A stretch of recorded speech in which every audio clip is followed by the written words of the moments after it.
Vamos entrar nessa conversa de capacidade de se adaptar a mudanças bruscas e rápidas. O que a gente pode começar a conversar sobre isso? Pô, adorei o seu ponto. É um bom ponto de partida. Vou contar.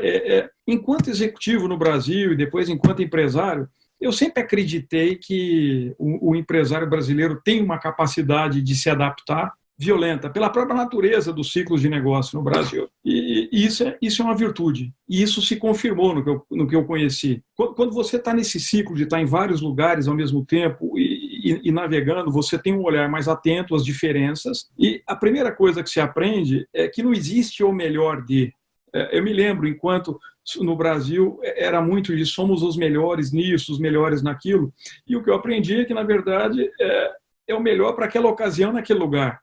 Dependendo de onde você está, a sua reação vai ser um pouquinho diferente. Mas, em síntese, o que eu estou vendo desse exato minuto?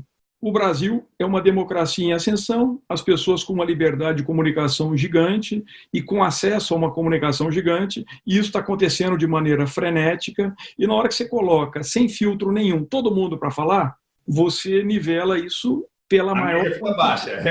A média é baixa. E nesse cenário, o que eu tenho visto que o volume de desinformação e o volume de fake news e o volume de politização é absurdamente alto, e essa é uma discussão puramente improdutiva, porque a grande maioria do que está sendo falado não serve para nada, a maioria não é verdade, a gente está perdendo tempo com politização, sendo que nós temos que tomar uma ação rápida, contundente, para passar rápido e voltar ao normal. Essa é uma percepção. Já vou falar sobre o normal, porque essa é uma outra questão rica que eu queria debater com você.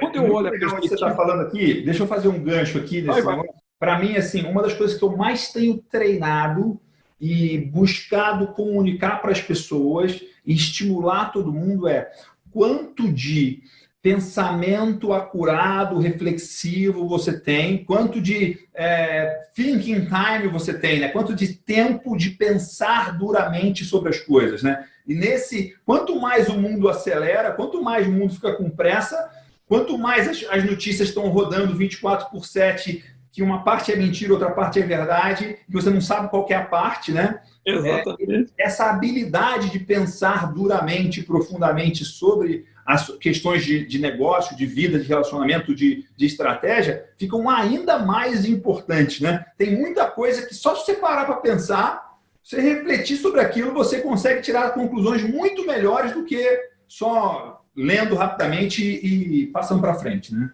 Não, exatamente. Acontece que nós estamos vivendo aí no Brasil um dilema que eu brinco, as pessoas são movidas à velocidade do dedo. Então, bateu, clique, tudo é muito rápido e tal. E isso tem um potencial para gerar uma histeria desnecessária, e essa histeria desnecessária, ela afeta a condução das coisas. Eu não minimizo o problema de jeito nenhum. Eu sou uma pessoa que eu acredito que se as pessoas que entendem do assunto dizem que o problema é grave, e isso não é uma pessoa falando, mas várias pessoas ao redor do mundo, caramba, então é grave. Então eu tenho que seguir o que eles estão falando, porque aí eu brinco, a minha família é toda feita de engenheiros. Aí eu fui e falei para eles, você já imaginou se os psicólogos estivessem discutindo nesse exato minuto na internet como é que eu faço a fundação de um prédio? Como é que vocês iam se sentir? Mas vocês, engenheiros, estão adorando emitir suas opiniões sobre aquilo que nem o infectologista tem certeza.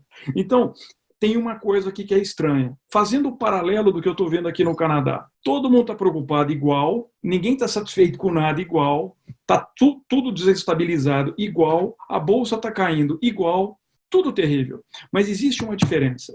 As pessoas aqui entendem assim. Eu elegi um primeiro-ministro e tem um grupo de ministros. Esses caras são técnicos e são bons. Eles se consultam com as melhores pessoas do mundo. Então, o que eles falam, eu tenho que fazer, porque eu faço parte de uma sociedade. Se eu quiser pregar anarquia, nós vamos ficar brigando pela anarquia e nós não vamos conseguir mover. Existe um interesse comum no país, o país se une nisso. O país fala, o quanto mais rápido a gente sair desse problema, melhor para todo mundo. Então, ok, se é para todo mundo ficar trancado em casa, vamos ficar todo mundo trancado em casa e já. Não vamos esperar. E dessa maneira, você não perde tempo com politização. Eu não estou brincando. Eu nunca vi uma fake news circulando aqui sobre coronavírus. Você vai rir agora, porque eu adoro a nossa alegria do Brasil. Eu adoro receber alguns memes, mas não existe meme de coronavírus aqui. Não tem brincadeira com esse assunto. Esse é um assunto sério. que você trata a sério, porque o seu emprego, o futuro do seu filho, da sua família, do país, depende desse negócio. Eu recebi tantos memes que eu tenho meme até em inglês. Se você quiser, eu te mando alguns aí. Então o que eu estou sentindo isso. Tem uns engraçados até. Agora, eu quero conectar isso, Miguel, com o que você falou no começo, com essa questão de visão estratégica, né? Então, se a gente ficar aqui curtindo a ressaca do meio do caminho, né? Tá difícil, isso, o Bolsonaro falou aquilo, o outro falou aquilo, outro, um tá contra, a mídia, caramba, nós estamos perdendo a essência daquilo que nós temos que fazer, que é passar por cima disso da melhor maneira possível, salvando o maior número possível de vidas para voltar ao normal. Mas esse chamado normal, que é a minha próxima provocação para você, é o novo normal. Porque, assim, é quase impossível alguém nesse